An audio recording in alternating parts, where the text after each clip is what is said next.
The 7 communities in Burgenland, Austria. Honored that the Professor Spitzer is going to be our guide today in this trip. The communities we're travelling to see were set up in the Austro-Hungarian Empire in perhaps the 16 and 1700s. Although there were some Jews living here before. They were expelled, the Jewish people were expelled from Austria soon after 1492, copying the Spanish expulsion. Some Jewish people lived in this area that we're going to, probably soon after that. But a Rabbi Shimshon Wertheimer was friendly with the Esterhazy, the Count Esterhazy family, and got them to allow the Jewish people to live in these areas. There were in all 7 communities set up. He was in charge of the communal tax that these 7 communities had to collect. Each different community, Jewish and non-Jewish, collected taxes which were then used for the upkeep of their own cultures. Then the communal rabbi was Rabbi Meir, known as Eisenstadt, or Ash, standing for Eisenstadt, which is the name of perhaps the main town of those 7 communities. This region was known as the Burgenland, meaning the land of the burgs or fortresses. And after the Treaty of Versailles at the end of the First World War, it became Austrian territory. When Hitler marched in, they decided to present him with a present. This was that the Burgenland had already been made Juden-free, or free of Jews. However, many of the Jews, when they were told to leave the Burgenland, went to Vienna and did obtain documents to leave the country and escape to America. And so many of them did in fact survive. As well as Eisenstadt, perhaps 2 of the best known towns in the region, the Jewish towns, were Mattersdorf and Salem. They all apparently had very high percentages of Jewish population. We're now leaving Hungary.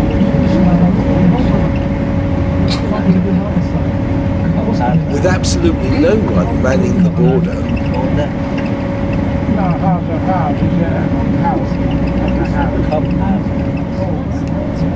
We drive through a stretch of no man's land.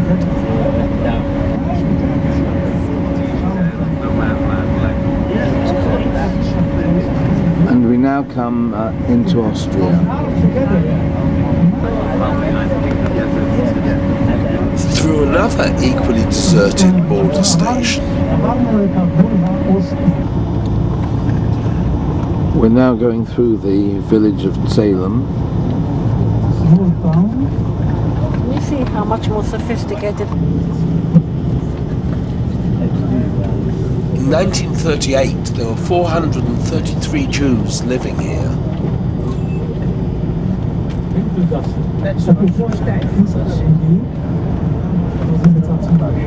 This is the old cemetery. Many of the stones were taken to be the floor of a ballroom by the Nazis. These, we're told, are modern stones. But they did bring them back, I believe. They have saved them from the dance floor. Survivors and relatives put the new stones up so that the people shouldn't be forgotten. I believe the shul was somewhere around here. Someone's mentioned that the Kedem wine is all under the Hechsher of the Tzelemer Rov, so from the family that used to be here. Except for Czechoslovakia, most of the European countries allowed the Mormons to copy the records of the Jewish communities. The Mormons wanted the records so that they could baptize people from generations ago. That way, however, we can find out a lot, and we know a lot about the Jewish communities of the past. We've just made a very quick stop to film the old shul of Koppersdorf. The shul was built in 1860. I believe that this is the only communal shul in the region that wasn't destroyed by the Nazis. It seems they planned to destroy it on the same day as they destroyed the Salem shul. One story goes that when they blew up the Salem shul, a splinter hit a non-Jewish child and killed him, and therefore they didn't want to take the risk of that happening here. Another explanation is that the Countess, who owned the ancient castle immediately opposite the shul, objected and said that she didn't want her castle damaged. Going through various villages now. It's a really long way to get from one of the 7 communities to the next one. When you think that they were all built on lands belonging to the Esterhazy family, you can see just how vast these lands are.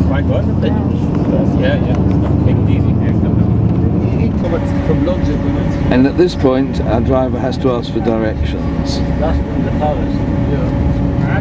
Now we can see the castle through the trees. That's apparently the oldest castle of the Esterhazys. And there seems to be some argument about when it was built, possibly in the 1200s, 1300s or 1400s. This is now Mattersdorf or Mattersburg. It seems that the Chofetz Chaim was the Rov here for some 10 years. There's nothing Jewish left except the Beis Olam. That was so completely flattened by the Nazis that there was no sign of it, and children were playing football in the ground. A non-Jewish man didn't like the idea, so he made some 200 metal Mogen Davids and planted them so that people would realize that it was a Beis Olam.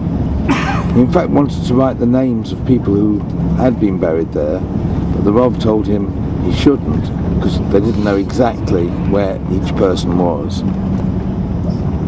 It seems that we were actually just outside Mattersdorf and not going through the town itself. We've just been told that the town over there is Mattersburg. Of course now there's a section of Yerushalayim called Mattersdorf. This is now the town of Eisenstadt that we're approaching. If you look carefully, you see the towers of the Esterhazy castle here.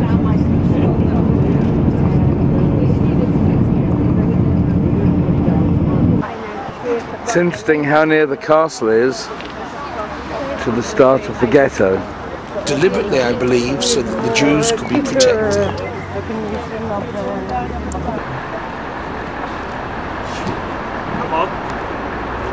11 kilos are Deutschkreuz Zelem, as we call it, and then Kobersdorf, Lackenbach, Eisenstadt, Frauenkirchen, Kitzee and Kobersdorf. This has been a Black Perth production.